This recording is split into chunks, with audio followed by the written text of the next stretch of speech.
Okay, we'll still be talking about gas laws.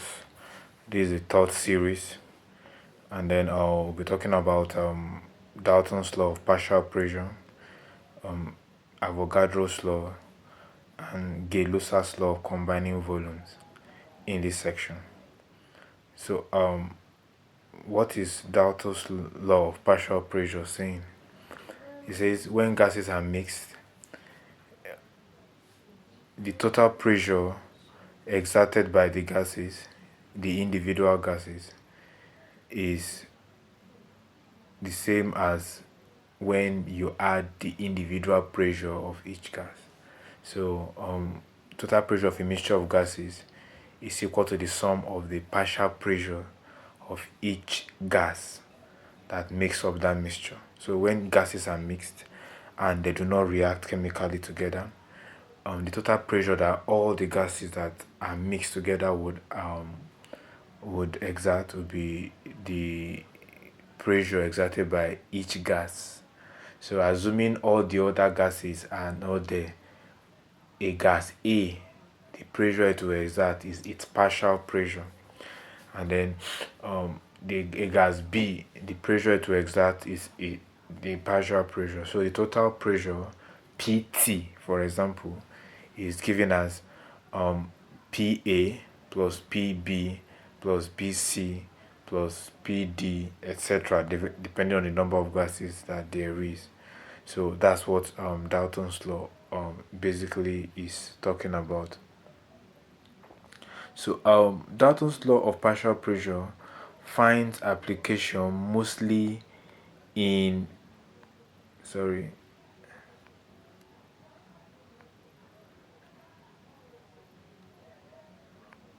find application mostly when gases are collected over water. For example, the setup you are seeing on your screen is a setup for the collection of a gas over water. The gas was produced by heating potassium chlorate, and then it passed through water, and then it came out in this space. So but then at the end of the day, because it was collected over water, there will be water vapor in that space. So the gas present in that space will not be the gas produced alone, but the gas, which is oxygen in this case, and water vapor as well. So the total pressure exerted in that space will be the pressure of oxygen and the pressure of water vapor. So that's where we apply Dalton partial pressures the most at this level. So P total is equal to P gas plus P water vapor. So let's see what questions that we can answer using Dalton's law of partial pressure. Example 1 says 20 dm cube of hydrogen were collected over water at 70 degrees Celsius and 79.7 kilonewton per meter square pressure. Calculate A, the pressure of dry hydrogen at this temperature. B, the volume of dry hydrogen at STP. So, and then vapor pressure of water is 1.9 kilonewton per meter square at 17 degrees Celsius, and the standard atmospheric pressure is 101.3 kilonewton per meter square. So first, the hydrogen was collected over water. So the pressure that was given as the pressure of hydrogen is not the pressure of dry hydrogen gas, because it will be mixed with water vapor. So what we are saying is this 79.7 also is also made up of the pressure of the water vapor. So it is the total pressure of hydrogen and water vapor in the container, since it was collected over water. So, and then we're told that the vapor pressure of water at 17 degrees Celsius is 1.9 kilonewton per meter square. So take note. So that means if I were to get the pressure of dry hydrogen gas, we need to subtract the pressure of water vapor from the total pressure that was given. So and that was what is done here. So we subtract 1.90 from 79.7, and you have 77.8 kilonewton per meter square is the pressure of dry hydrogen gas. Okay, the next question says the volume of dry hydrogen at STP. Okay, so let's state what we're given. First, we're given the initial pressure of hydrogen to be the dry hydrogen gas is now 77.8 kilonewtons per meter square. The initial volume of the dry hydrogen gas is 20, and then initial temperature is 17 degrees Celsius. When converted, it gives us 290 Kelvin. So take note. And then P2, sorry, let me move this down a bit. So and then P2 is the final pressure of hydrogen, that is the pressure of the atmosphere. Standard pressure is 101.3 kilonewton per meter square, and the standard temperature is 273 Kelvin. So because B says the volume of dry hydrogen gas as at STP, as standard temperature and as standard pressure, so we are calculating V2 when the conditions are at standard temperature and pressure. So according to the general gas equation, P1V1 over P1V1 over T1 is equal to P2V2 over T2. So we would have that when we substitute, P1 is already given, and then V1, T1, when we substitute everything, this is what we'll have. And then one would make V2 subject of the formula, we would have that it is equal to 14.47 dm cube. So take note. Okay, example 2. The two flasks are connected by a narrow tube with a closed tap. One flask contains 300 cm cube of oxygen at a pressure of 1 times 10 to the power 5 Newton per meter square. The other flask contains 200 cm cube of nitrogen at a pressure of 2 times 10 to the power 5 Newton per meter square. After the tap is open, both gases mix completely and occupy the combined volume of 500 cm cube at constant temperature. Calculate the partial pressure of each gas after mixing. Calculate the total pressure of the resulting gas mixture. So basically, this is how the setup, based on the description here, this is how the setup will look like.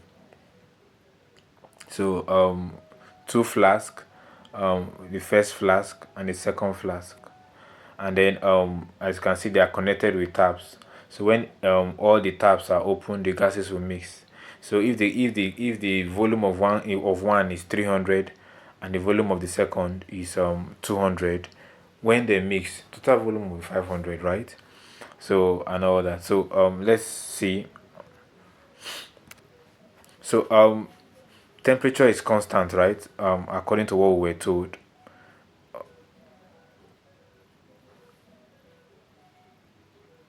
So at constant temperature, I wanted to point it out. So take note, at constant temperature.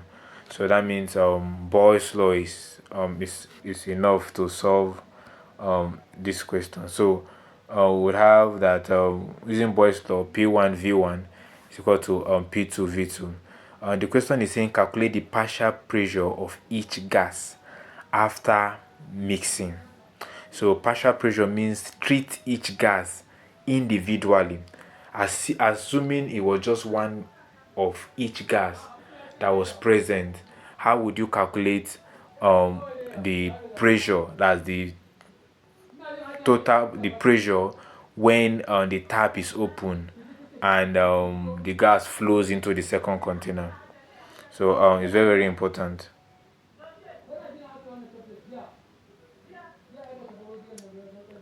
So sorry, let me see if this will stay here. Still obstructing. So for oxygen, the second pressure when both when both chambers are connected, when both flasks rather are connected, will be given by P2 is equal to this.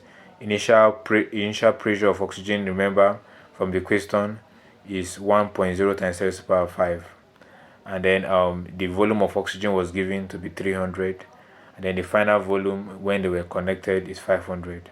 So once you substitute, you get that the partial pressure of oxygen is 0.6 times 10 to the power 5 Newton per meter square. So assuming the nitrogen was not there and the volume was increased, this is what will happen to the pressure of oxygen gas. And then let's calculate the partial pressure of nitrogen as we're using the same formula. One will substitute for nitrogen gas to be 0.8 times 10 raised to the power 5 Newton per meter square. So assuming oxygen was not there and the volume was increased, this is what will happen to the pressure of nitrogen gas. So we have done A. We have answered A part of the question. Calculate the partial pressure of each gas after mixing. So the next is calculate the total pressure of the resulting gas mixture. So remember Dalton's law of partial pressure. When gases are mixed, the total pressure is the sum of the partial pressure of each gas. So we'll just add the partial pressure of oxygen to the partial pressure of nitrogen, and then we'll get the total pressure when they are mixed. So I hope it's clear. You can always rewind and listen over and over again and try practicing it on your own. This is science, and then we are doing using maths tools to understand these laws better. So remember, you know that you cannot just listen to maths theoretically. You need to practice what you are listening to. So it's very important you practice these things on your own as well. Okay, this is task 6. Based on what we've done so far, I would advise you attempt these questions, and then if you have any difficulty, let me know in the comment section. So you may need to pause the video at this point and attempt them. I think it's an independent task. Yeah, it's an independent task. So the next law is the law of combining volumes. Gay-Lussac's law of combining volume of gases. According to Gay-Lussac's, when gases react, they do so in volumes which are in simple ratios to one another and to the volume of the product, if gaseous, provided that all volumes are measured at the same temperature and pressure. So when gases react, they do so in volumes which are in their mole ratio is their volume ratio. That's what it's saying.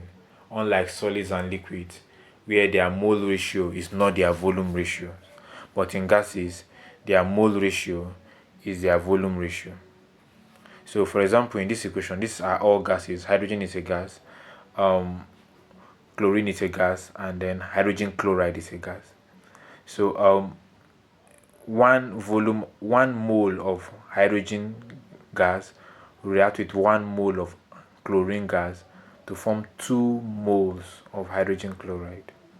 So in the same vein, we can say 1 volume of hydrogen gas reacts with 1 volume of chlorine gas to form 2 volume of hydrogen chloride gas. So even if it's dm cube you want to use, 1 dm cube of hydrogen gas reacts with 1 dm cube of chlorine gas to form 2 dm cube of hydrogen chloride gas. So the mole ratio when gases react is the volume ratio. That's what the law of combining volumes is saying. So when gases react, their mole ratios is their volume ratio as well, unlike solids and liquids. So the same applies for the next reaction. Hydrogen is a gas, nitrogen is a gas, and ammonia is a gas. When they react, their mole ratio is their volume ratio. Can you compare and see for yourself? Okay, and then let's go to Avogadro's principle. Equal volumes of all gases, according to Avogadro, under the same temperature and pressure, will have the same number of molecules. So the number of molecules a gas have determines its volume when temperature and pressure are kept constant. So assuming the two gases shown here are the same temperature and pressure, it means that this has a lower number of molecules than this. That is why its volume is smaller under a system where the volume can be adjustable. As you can see, a piston is being used. So once you reduce the number of molecules, you reduce the volume. Once you increase the number of molecules, you increase the volume. Basically, what happens when a balloon or a football is inflated? When more air is added to it, the volume increases. When air is taken away from it deflates and the volume reduces. But the temperature has to be constant for that to happen. Otherwise, because temperature equally increases volume. Remember Charles' law.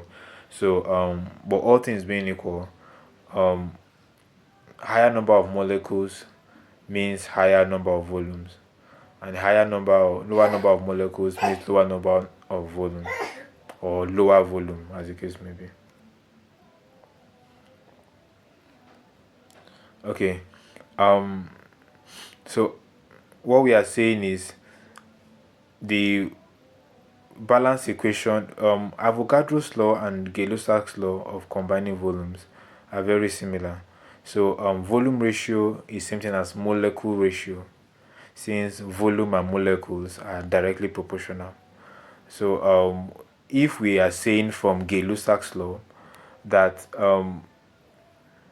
one volume of hydrogen reacts with one volume of chlorine to form 2 volumes of hydrogen chloride, we can also say that one molecule of hydrogen reacts with one molecule of chlorine to form 2 molecules of hydrogen chloride. These are peculiar to gases. So there are no volume relationships between molecules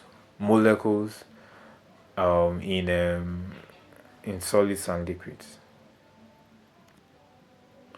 Okay, so it's still Avogadro's principles that is being applied here. So compare and see for yourself in every case. Okay, let's see if we can answer some of these questions. It says this reaction has been given here, and then if 10 cm cube of oxygen reacts completely with 20 cm cube of hydrogen, answer the following questions based on Gay-Lussac's law. What volume of oxygen is required to combine with 10 cm cube of hydrogen?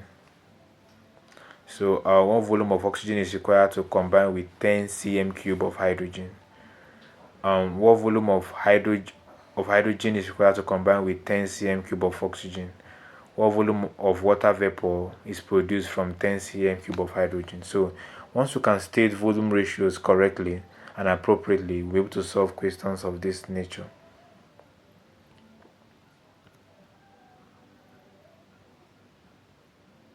So according to the equation of the reaction, 2 volume of hydrogen react with 1 volume of oxygen to get 2 volumes of water vapor. So you need to write and balance the equation correctly for this to be correct as well. So in I, it says what volume of oxygen is required to combine with 10 cm cube of hydrogen. So that means we can write based on the equation of the reaction, 10 cm cube will give how many will require how many cm cube of oxygen to react. So we take ratios to solve this. We'll take ratios. So we'll divide 10 by 2 is equal to x over 1. Just take ratios. So once we do that, we'll be able to easily solve what we have. So once we cross multiply and solve for x, we'll get that x is 5 cm cube. It kind of makes sense, because when hydrogen is 2 volumes, oxygen is 1 volume. When hydrogen is now 10, oxygen should be 5, right? Yes, this is easy to figure out. In some cases, it may not be this straightforward. So learning the method is also very important. Okay, let's move to the next one. The next question says, what volume of hydrogen is required to combine with 10 cm cube of oxygen? So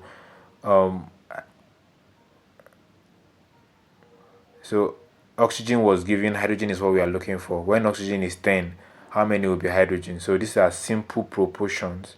So x over 2, we take ratios, is equal to this x here divided by 2 is equal to 10 over 1. So that's what we have here. So once you cross multiply and divide, you have that x is 20. So when the volume of hydrogen, when the volume of oxygen is 10, the volume of hydrogen is 20. That's what the question is saying.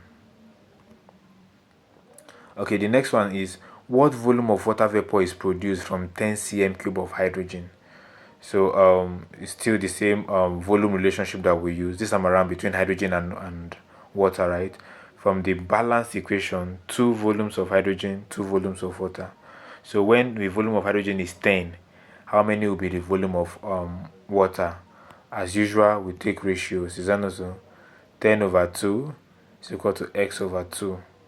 So once you cross multiply and divide, you get that x is 10. That means water vapor will be 10 as well. So take note of how Avogadro's law and Gay-Lussac's law of combining volumes are applied to solve problems. Okay, let's check this one as well.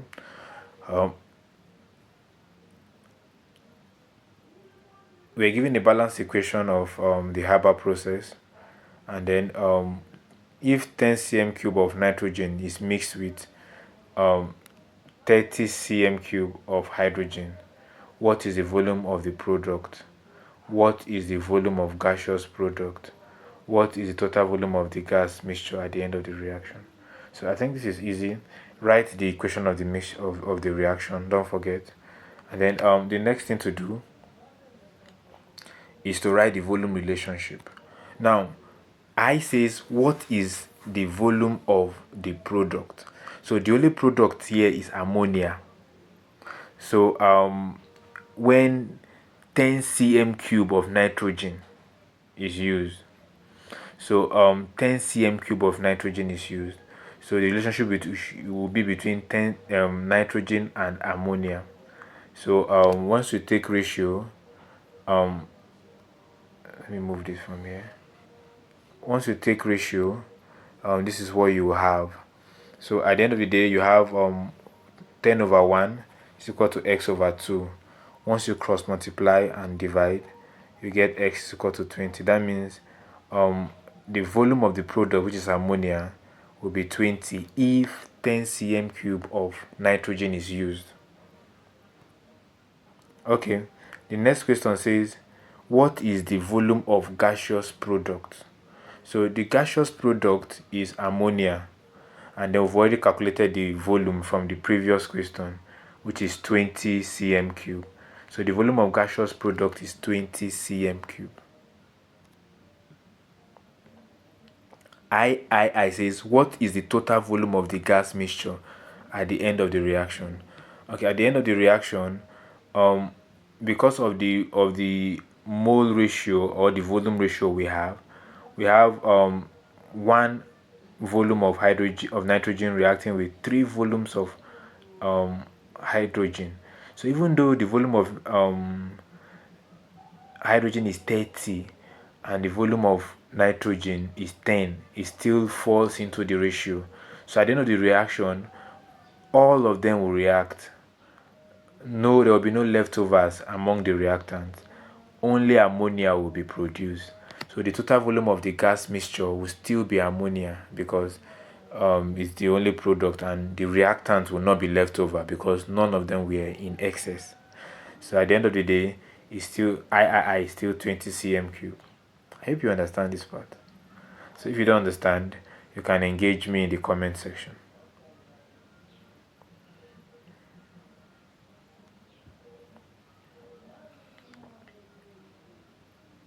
Okay, so example 3 now. Given the balanced chemical equation, if 100 cm cube of carbon 2 oxide is burnt in 100 cm cube of oxygen, calculate the total volume of gas present in the reaction vessel at the end of the reaction, assuming the final temperature and pressure are the same as at the initial condition. Okay, so 100 cm cube of carbon dioxide, or sorry, carbon 2 oxide, was mixed with 100 cm cube of oxygen. So this is the equation of the reaction, and then this is the volume ratio.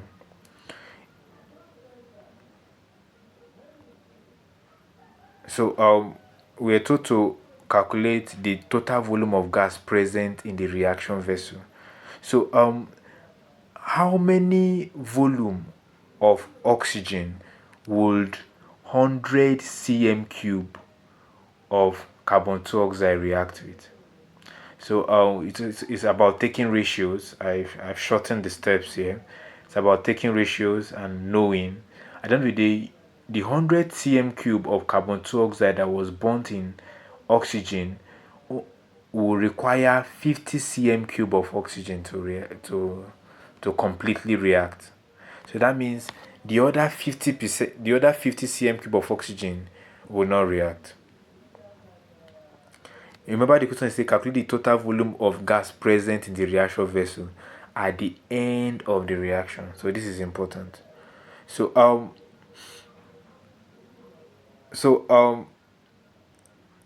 we are calculating. Sorry, let me.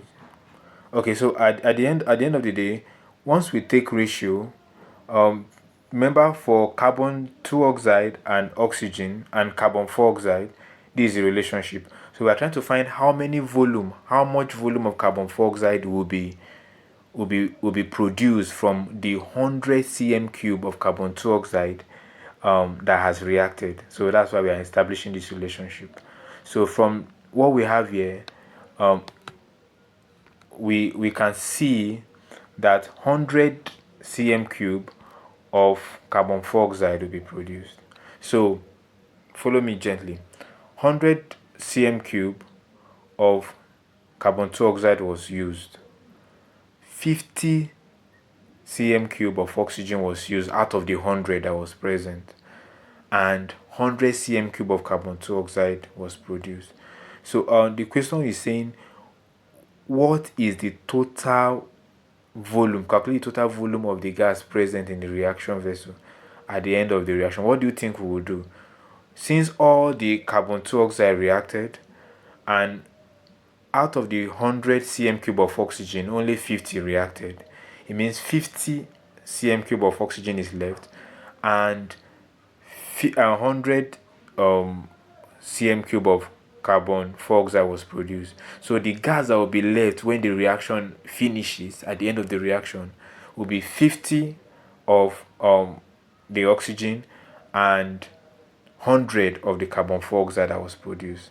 So and that's what we'll have here. So that's what is being done here.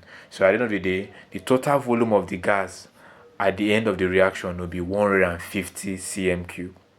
That's what everything here is all about. So go through them and then try to practice them on your own without looking at my solution. Okay, I think we are coming to the end of this segment of gas laws. So I would advise that you solve these questions, and then this is an independent task, and solve, and then let me know what you think in the comment section. So thank you very much.